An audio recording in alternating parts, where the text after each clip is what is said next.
Hello students, I'm your EVS teacher Khushbu. Hope you all are fine. So today we will start a new chapter living together. बच्चों इस chapter में हम पढ़ेंगे कि हमें जो बेनिफिट्स हैं लिविंग टुगेदर के, मतलब हम जो एक साथ रहते हैं उसके बेनिफिट्स क्या हैं, नेबरहुड के बारे में और टाइप्स ऑफ हाउसेस के बारे में. So let's start our chapter. Chapter 10 living together. I will learn about our neighborhood, type of houses, benefits of living together. ये पॉइंट्स हम अपने चैप्टर में कवर करेंगे. So let's start. We have already learned about different type of houses, new and old. Now we will learn about alteration in houses due to several reasons. बच्चों अभी तक हमने पढ़ा है टाइप ऑफ हाउसेस के बारे में, कुछ न्यू हाउस के बारे में और कुछ ओल्ड हाउस के बारे में. इस चैप्टर में हम पढ़ेंगे जो हम हाउसेस में अपने चेंजेस करवाते हैं वो किस कारण की वजह से करवाते हैं. अब हम स्टार्ट करते हैं first of all our neighbourhood से. Our neighbourhood. We live together in our homes with our families. Other families that live close to our homes are neighbors. All our neighbors and the buildings around our home make our neighborhood. We live together in a neighborhood to fulfill our needs. The size of the neighborhood varies from location to location. बच्चों जो हमारे आसपास घर के आसपास जो भी families रहती हैं क्या कहते हैं, नेबर्स कहते हैं, पड़ोसी कहते हैं. जो भी बिल्डिंग्स या नेबर्स जहाँ पे रहते हैं वो क्या फॉर्म करते हैं, एक नेबरहुड बनाते हैं. हम उनके साथ रहते हैं और हम एक दूसरे की जरूरतें को फुलफिल करते हैं, पूरी करते हैं. जो नेबरहुड का साइज होता है वो लोकेशन टू लोकेशन डिफरेंट होता है. People live together in town, cities, colonies, villages and Hamlet's. अब हम कुछ पढ़ते हैं कि पीपल कहाँ कहाँ रहते हैं, टाउन्स में, सिटीज में, कॉलोनीज में या हैमलेट्स में. First start with Hamlet. A hamlet is a small village where all the settlers have the same occupation. Hamlet क्या, एक छोटा सा गांव होता है जहाँ पे जो सारे लोग रहते हैं वो सेम ही ऑक्यूपेशन, सेम काम करते हैं. नेक्स्ट है हमारा villages. Villages are permanent settlements with numerous temporary kutcha houses built close to one another. Nowadays many villages also have permanent pakka houses. It is larger than a hamlet but smaller than a town or a city. बच्चों villages क्या होते हैं, permanent settlement होते हैं जहाँ पे बहुत सारे टेम्परेरी, जिन्हें हम कच्चा हाउसेस कहते हैं, वो बने रहते हैं. मगर आजकल गाँव में कैसे बने रहते हैं, पक्का हाउस या परमानेंट हाउस. ये क्या होता है, हमारा हैमलेट से बड़ा होता है, या टाउन और सिटी से छोटा होता है हमारा विलेज. नेक्स्ट है हमारा town. A town is larger than a village and smaller than a city. Town क्या है, जो विलेज से बड़ा है और सिटी से छोटा है. A town is an area with many houses, shop and stores where people live and work. A large important town is called a city. Town and cities are built in a calculated manner. बच्चों town क्या है हमारा, जो village से बड़ा है और city से छोटा है. टाउन्स में बहुत तरीके से क्या होते हैं, हाउसेज होते हैं, शॉप्स होती हैं, दुकानें देखते हो आप, स्टोर्स देखते हो, जहाँ पे लोग एक साथ रहते हैं और काम भी करते हैं. जो बड़ा टाउन होता है उसे हम कहते हैं सिटी या शहर. जो टाउन और सिटीज है वो किस में बनाई जाती है, कैलकुलेटेड मैनर में बनाए जाते हैं. नेक्स्ट है हमारा colony. A colony is an area in a town और city where people live together as a community. The basic facilities like school, market and hospital are available in almost all the colonies. Colonies वो area है town या city का जहाँ पे लोग जो है एज अ कम्युनिटी लिव करते हैं. वहाँ पे क्या होता है, वो अपने बेसिक नीड्स को शेयर करते हैं, जैसे मार्केट, स्कूल, बेसिक फैसिलिटीज और वहीं पे अवेलेबल रहती हैं कॉलोनीज में ही. नेक्स्ट है हमारा, अब हम कनेक्ट देखते हैं. फर्स्ट क्वेश्चन है, do you communicate with your neighbourhood. क्या आप अपने नेबरहुड मतलब पड़ोस में बातचीत करते हो. What facilities do you get in your neighborhood? आपको अपने नेबरहुड से क्या फैसिलिटीज प्रोवाइड होती है आपको बतानी है. अब हम पढ़ते हैं कि हम एक साथ रहते हैं उसके बेनिफिट्स क्या हैं. Benefits of living together. We share some common facilities like water, electricity, roads, parks and shops with the people living in our neighborhood. All these necessary services belong to all the residents of our neighborhood. We must respect and right of other people and take care of all the amenities. बच्चों जो हम सारी facilities जो common होती हैं जैसे पानी, बिजली, रोड्स, पार्क्स या शॉप्स, वो हम अपने आस पड़ोस वालों से के साथ शेयर करते हैं. तो ये हमारा क्या है, ये हमारे नेसेसरी जो उनकी सारी सर्विसेज हैं वो हमें भी जरूरत है और उनको भी जरूरत है. तो ये हमारी ड्यूटी बनती है कि हम सबके राइट्स को रिस्पेक्ट करें, मतलब सबको इक्वल दिखाएं, इक्वल रिसोर्सेज शेयर करवाएं. तो नेक्स्ट है हमारा, there are many benefits of living together. कि जो हम साथ रहते हैं उसके बेनिफिट्स क्या होते हैं. फर्स्ट है हमारा, people in a neighborhood communicate with each other and benefit from the knowledge and experience of one another. बच्चों अगर हम आस पड़ोस वालों से बातें करते हैं तो हमारी नॉलेज इंक्रीज होती है और हमें कुछ सीखने को मिलता है. Next, living in a neighbourhood provide security and moral support. अगर हम हमारे आस पड़ोस में कोई रहता है तो हमें कैसा रहता है कि हम सेफ है, सिक्योरिटी मिलती है और हमें सपोर्ट मिलता रहता है. नेक्स्ट है, Living together make us understand that we all are same and we learn to share the resources available. अगर हम एक साथ रहते हैं तो हमें शेयरिंग हैबिट डेवलप होती है और हम रिस्पॉन्सिबल बनते हैं. नेक्स्ट है, there are certain things that we need to remember when we live together. अगर हम एक साथ रह रहे हैं तो हमें कुछ चीजें बातें अपने दिमाग में रखनी है, वो हम पॉइंट्स के थ्रू पढ़ते हैं. फर्स्ट है, help the old and sick people in the neighbourhood. जो भी आपके नेबरहुड आस पड़ोस में बुजुर्ग व्यक्ति है या बीमार व्यक्ति है, आपको उसका ध्यान रखना है या उसकी मदद करनी है. Develop concern, cooperation, coordination and understanding. आपके आपस में कॉपरेशन होना चाहिए, आप एक दूसरे को समझो, एक दूसरे की बात को कहो. तो ये क्या है आपका कोऑर्डिनेशन, कॉपरेशन होना चाहिए. Do not throw garbage on the roads and public places. Find a dustbin to discard the waste और carry it home and put it in the dustbin. Keep your surroundings clean. बच्चों, हमेशा आपको garbage कहाँ पे throw करना है? Dustbin में. अगर डस्टबिन कहीं पे आपको नहीं मिल रहा तो आप वो गार्बेज को घर पे डस्टबिन में थ्रो करेंगे. नेक्स्ट है, do not block the roads and pavements by parking vehicles. आपको सड़कों पे या पेवमेंट्स पे अपने व्हीकल्स को खड़ा नहीं करना है, इससे वो ब्लॉक हो जाते हैं. Do not waste water and electricity. हमें पानी और बिजली को वेस्ट नहीं करना है. नेक्स्ट हम देखते हैं. फर्स्ट है, what facilities and resources are provided in your neighbourhood. आपके नेबरहुड से आपको क्या फैसिलिटीज क्या प्रोवाइड होती है वो बताना है. Draw a rough plan of your neighbourhood. आपको अपना नेबरहुड का रफ प्लान बनाना है. नेक्स्ट हम पढ़ते हैं टाइप ऑफ हाउसेस के बारे में. Type of houses. There are several type of houses. Various factors decide the type of house or shelter we build. Climate, landform, economic status and materials available are some such major factors. Let us read about them. बच्चों, हमें पता है different type of houses होता है, वो different type of factors पे depend करते हैं कि हमें अपना हाउस कैसे बिल्ड करना है. जैसे कौन से क्लाइमेट में कौन सा हाउस बनता है, लैंडफॉर्म्स क्या होनी चाहिए, इकोनॉमिक स्टेटस क्या है हमारा, हम कौन सा मटेरियल यूज कर रहे हैं अपने हाउस को बनवाने में. अब हम वो पढ़ते हैं. फर्स्ट है हमारा climate and landforms. In warm regions houses are build with many doors, windows and ventilators that allow the flow of fresh air inside the house. People who live in flood-prone or waterlogged areas, their houses on raised platforms and poles called stilts. They use a ladder to enter their stilt house.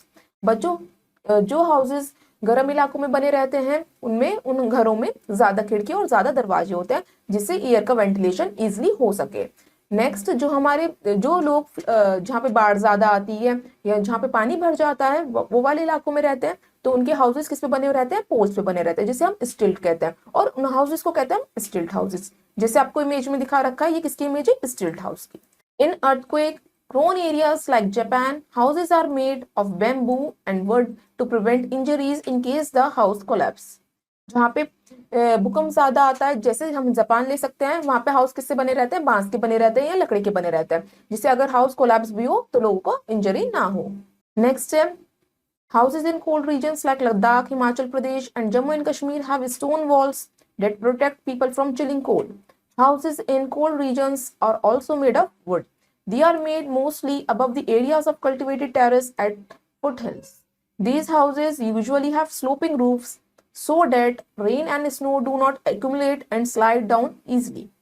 बच्चों, जो houses हमारे ठंडे इलाकों में बने रहते हैं जैसे लद्दाख, हिमाचल प्रदेश या जम्मू एंड कश्मीर, उनके घर स्टोन के, जो उनकी दीवारें होती हैं घर की, वो स्टोन की होती हैं और वो लोगों को प्रोटेक्ट कर सकती हैं जैसे बहुत बर्फीली ठंड होती है उससे. और जो वहाँ के घर हैं वो वुड से भी बने रहते हैं. और जो कहाँ पे बने रहते हैं? वो कल्टिवेटेड टेरेस के फुट हिल्स के, मतलब बिल्कुल टॉप पे. अभी इनकी जो घर की छतें होती हैं वो कैसी रहती हैं? स्लोपिंग रहती हैं, मतलब फिसलने वाली. जैसे अगर बारिश हो रही है या स्नोफॉल हो रही है तो वहां पे इकट्ठी नहीं होगी, सारी स्लाइड हो जाएगी इजिली. जैसे आपको इमेज में शुरू कर रखा है, ये किसका? पोल रीजन का हाउस है. नेक्स्ट है हमारा, in polar regions houses are made of ice. These houses are called igloos. Igloos prevent the chilly winds from entering the house. बच्चों, पोलर रीजन में हाउस कैसे बनते हैं? जैसे आपको दिखा रखा है इमेज में, इग्लू. इग्लू क्या है? जो बर्फ से बने हुए घर रहते हैं, वो क्या करते हैं? बर्फीली हवाओं से बचाते हैं लोगों को. नेक्स्ट है हमारा, houses in some of the islands like Minicoy island in the Lakshadweep are made of bricks that are made of sand from the seashore. Mud collected from the backwaters is used to cement the bricks, and coconut leaves are used to cover the roofs. Some houses have tiled roofs also. On the island of Borneo in Malaysia, the villages generally have कच्चा house called long house. बच्चों, जो house होते हैं islands पे, जैसे हम island ले सकते हैं मिनिकॉय आइलैंड, वो कहाँ पे? लक्षद्वीप में. वहां पे घर बने रहते हैं ईंटों के. और सैंड के, जो सैंड कहाँ से ली जाती है, समुद्र के किनारे में से। अब उन्हें सीमेंट की जरूरत पड़ती है तो वो किससे लेते हैं, जो हमारी लहरें बैक वाटर करती हैं, वहां से जो सैंड इकट्ठा होता है उससे वो सीमेंट करते हैं अपने ब्रिक्स को। अब जो इसकी रूफ्स होती हैं वो किससे बनी होती है, कोकोनट लीफ से, और कुछ रूफ्स जो होती है वो टाइल्ड हुई भी रहती हैं। अब हम लेते हैं नेक्स्ट आइलैंड एग्जांपल अपना मलेशिया का, जो है बोर्नियो। वो वहां पे विलेजेस मतलब जो गांव बने रहते हैं वो कच्चा हाउस होते हैं, मतलब टेम्परेरी हाउस होते हैं, जिन्हें हम लॉन्ग हाउस भी कहते हैं। ये होते हैं मलेशिया के बोर्नियो आइलैंड के। This is generally used for large families and also different families who share their lives and divide their responsibility. As many as 40-50 people live in a long house. बच्चों यहाँ पे ज्यादातर बड़ी families रहती हैं जिसमें जो क्या करती है, एक दूसरे के साथ अपनी ड्यूटीज शेयर करती हैं और अच्छे से अपने साथ रहती हैं। इनकी फैमिलीज में 40 to 50 मेंबर्स होते हैं एक फैमिली में। बच्चों आपको ये कुछ इमेजेस शो कर रखी हैं, house boat, tent and caravan. अब हम इनके बारे में पढ़ेंगे। Many people live in movable houses like houseboat, caravan, or tent house, etc. These are called movable houses. Houseboats are found in the lake of Kashmir and Kerala. आपने जो ऊपर image देखी है, house boat, tent and caravan, ये सारे क्या है, हमारे मूवेबल हाउस है जो मूव कर सकते हैं। अब जो आपको हाउस बोट देखने को मिल सकती है वो मिल सकती है कश्मीर एंड केरला के लेक्स में। अब हम देखते हैं कनेक्ट। फर्स्ट है, what type of house do you have, आप कौन से टाइप ऑफ हाउस में रहते हैं। How many type of houses have you seen, आपने कितने टाइप के हाउसेस देख रखे हैं। बच्चों हम आगे पढ़ते हैं, जब हम अपना हाउस बिल्ड करते हैं उसमें मटेरियल क्या यूज करते हैं और मेथड क्या होता है। Building method and materials. In forest areas people make houses from wood as wood is easily available in these areas. बच्चों फॉरेस्ट एरिया जो जहाँ पे जंगल होते हैं वहाँ पे हाउस जो होते हैं वो लकड़ी के बनाए जाते हैं, क्योंकि वहाँ पे लकड़ी आसानी से मिल जाती है। In rural areas most houses are made of mud, bamboo, palm leaves and straw. These houses are called temporary or kacha houses. They can easily be damaged by storms and heavy rain. Many village houses are made of bricks, cement and iron. Some villagers construct a huge house called havelis. बच्चों जो गांव के इलाके होते हैं वहां पे house किससे बनाए जाते हैं, मिट्टी के, बैम्बू के, पाम लीव्स के या स्ट्रॉ के।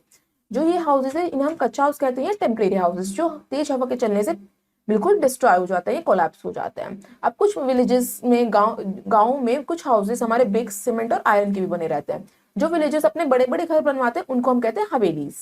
आपको ये इमेज शो कर रखी है कच्चा हाउस की, मतलब टेम्परेरी हाउस की इमेज है। नेक्स्ट है हमारा, in urban areas houses are made of bricks, cement and iron rods. These are strong and permanent houses, they are called permanent और पक्का हाउस।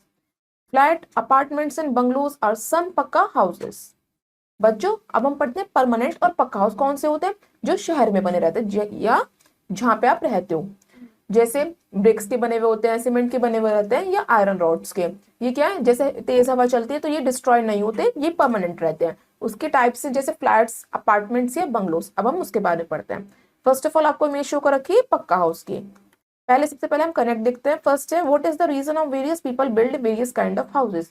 जो लोग different different kind of house बनाते हैं उसके पीछे का रीजन क्या है वो आपको बताना है। What materials have been used to make your house, अब अपने घर बनाने के लिए कौन सा मटेरियल यूज करा था वो बताना है। अब हम पढ़ते हैं पक्का हाउस के टाइप्स। फ्लैट और apartments are very common in cities where land area is limited and the demand of houses is more. बच्चों फ्लैट एंड अपार्टमेंट्स वहां बनाए जाते हैं जहाँ पे लैंड एरिया तो कम होता है, मतलब कि जहाँ पे हम हाउस बिल्ड कर पाए वो जगह तो कम है, इसलिए हम क्या करते हैं, मगर हाउस की डिमांड ज्यादा है तो हम फ्लैट या अपार्टमेंट्स बना देते हैं। Next, bungalows are independent houses surrounded by a lawn and most of them have a driveway inside the gate. बच्चों बंगलोज वो होते हैं जो इंडिपेंडेंट होते हैं, जिन्हें बहुत ज्यादा स्पेस की जरूरत होती है बनने के लिए, और इनके आसपास क्या होते हैं, लॉन्स होते हैं और इनके ड्राइववे भी बना रहता है। नेक्स्ट है, हम अपने इकोनॉमिक स्टेटस के अकॉर्डिंग अपने हाउस को कैसे बिल्ड करते हैं। Economic status, the house a person makes depends on the economic status of the person. People who cannot spend a lot of money make low cost houses. They use cheap materials such as asbestos, tin, plywood, etc. to make their houses. बच्चों जो लोग अपने घर बनाने में ज्यादा खर्च नहीं कर पाते मनी, वो लो कॉस्ट हाउसेस बनवाते हैं। जैसे वो चीप मटेरियल यूज करते हैं, एस्बेस्टोस, टिन, प्लाईवुड, ये सारे क्या है, low cost houses. People who can spend big amount of money build high cost houses. They use expensive and the latest materials to make modern and plush houses. Whatever be the cost of a house, it is very important that it should be designed in such a way that it gets a good ventilation and sunlight. बच्चों जो लोग अपने घर बनाने के लिए ज्यादा money खर्च करते हैं वो हाई कॉस्ट हाउसेस बनवाते हैं, वो मॉडर्न टेक्निक यूज करते हैं या अपने प्लश हाउसेस बनवाते हैं। अब ये देखिए आप चाहे लो कॉस्ट हाउस हो या हाई कॉस्ट हाउस हो, हमारा घर ऐसी जगह ये ऐसे बनना चाहिए जहाँ पे वेंटिलेशन अच्छी हो और प्रॉपर सनलाइट आए, मतलब एयर फ्रेश आए और प्रॉपर सनलाइट आपके घर में आए। अब बच्चों, अब हमने चैप्टर में क्या क्या पढ़ा वो हम क्विक रिव्यू में देखते हैं। फर्स्ट है, the families living close to our houses are called our neighbours. जो फैमिलीज हमारे घर के आसपास रहते हैं उन्हें हम अपने नेबर्स कहते हैं। All the neighbours and buildings around our home are our neighbourhood. जो भी सारी बिल्डिंग्स या जहाँ पे हमारे नेबर्स रहते हैं वो सब मिलकर क्या बनाते हैं, एक neighbourhood. People living various kind of neighbourhood like Hamlet, village, town, city, colony etcetera. हमने ये पढ़ा है कि पीपल डिफरेंट डिफरेंट नेबरहुड में रहते हैं, जैसे hamlet, city, town etcetera. We share many common facilities like water, electricity, roads, parks and shops. हमने ये पढ़ा कि हम अपने नेबर्स के साथ कॉमन फैसिलिटीज को शेयर करते हैं, जैसे बिजली, पानी, shop, market etcetera. People make various type of houses. हमने कुछ वेरियस टाइप ऑफ हाउसेस के बारे में पढ़ा। तो स्टूडेंट्स, अब हम करते हैं अपनी टेस्ट योर नॉलेज। हमारी फर्स्ट एक्सरसाइज है A, dark in the correct option in the OMR sheet. आपको ये ओएमआर शीट गिवन है, इसमें आपको 4 ऑप्शन दे रखे हैं, ए बी सी डी। आपको करेक्ट ऑप्शन को डार्क करना है। सो हमारा फर्स्ट है, dash of neighbourhood varies from location to location. Neighbourhood हमारा लोकेशन टू लोकेशन उसका क्या चेंज होता है, size. First C is the right answer. Second, dash is small village where all settlers have same occupation. एक छोटा सा गांव जहाँ पे सारे लोग एक ही ऑक्यूपेशन, एक ही काम करते हैं, उसे हम क्या कहते हैं, Hamlet. Second is the right. Third, dash is larger than a village and smaller than a city. उसे हम क्या कहते हैं, जो विलेज से बड़ा होता है और सिटी से छोटा होता है, town. Third C is the right. Fourth, people in a neighbourhood dash with each other. जो लोग हमारे आस पड़ोस में रहते हैं उनसे क्या करना चाहिए, communicate. Fourth is the right. Fifth, we should not dash water and electricity. हमें बिजली और पानी को क्या नहीं करना चाहिए, waste. Fifth C is the right answer. So students, अब हमारी नेक्स्ट एक्सरसाइज है B, fill in the blanks with the help of the clue box. आपको ये क्लू बॉक्स गिवन है, इसकी हेल्प से आपको अपने फिलअप्स करना है। फर्स्ट है, bungalows are independent houses with dash and driveway. Bungalows क्या इंडिपेंडेंट हाउसेज है जिसके आसपास क्या बने रहते हैं, लॉन्स। फर्स्ट में फिल करिए लॉन्स। सेकंड, डैश और dash are often found in urban areas. Urban areas में आपको क्या देखने को मिल जाता है, फ्लैट्स एंड अपार्टमेंट्स। सेकंड में फिल करिए अपार्टमेंट्स और फ्लैट्स।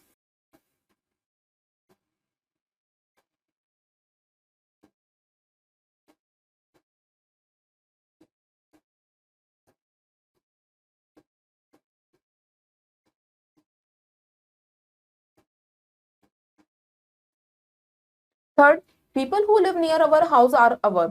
जो लोग हमारे घर के आसपास रहते हैं उन्हें हम क्या कहते हैं, अपने नेबर्स। थर्ड में फिल करिए neighbours.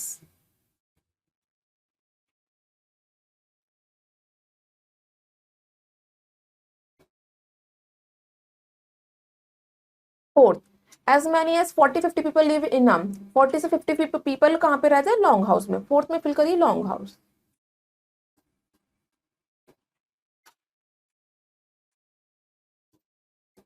Fifth, dash are huge houses found in villages. जो बड़े बड़े घर आपको गांव में देखने को मिलते हैं उन्हें हम क्या कहते हैं, हवेलीज।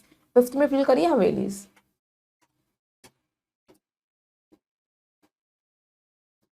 बच्चों, अब आपकी नेक्स्ट एक्सरसाइज है C, true and false. Write T for true and F for false. आपको ट्रू स्टेटमेंट के लिए टी लिखना है और फॉल्स स्टेटमेंट पे एफ लिखना है। First, we should not help old and sick people. क्या हमें बीमार व्यक्ति की मदद नहीं करनी चाहिए, ये गलत है, it is false. There is advantage of living together. अगर हम एक साथ रहते हैं तो इसका बेनिफिट्स मिलते हैं हमें, yes it is true. House boats are found in Kashmir and Kerala. हमें कश्मीर और केरला की लेक्स में हाउस बोट्स देखने को मिलती है, yes it is true. Temporary houses are strong houses. जो टेम्परेरी हाउस वो स्ट्रॉन्ग थोड़ी ना होता है, वो क्या होते हैं, हमारे कच्चा houses. So it is false. In forest areas people make houses of wood. जो जंगल में लोग रहते हैं वो अपने घर किससे बनाते हैं, लकड़ी से, yes it is true. Next हमारी एक्सरसाइज है डी, मैच दी फॉलोइंग। इसमें आपको कॉलम ए शो कर रखा है और कॉलम बी शो कर रखा है। आपको कॉलम ए से कॉलम बी को मैच करना है। फर्स्ट वर्ड है लिविंग टुगेदर।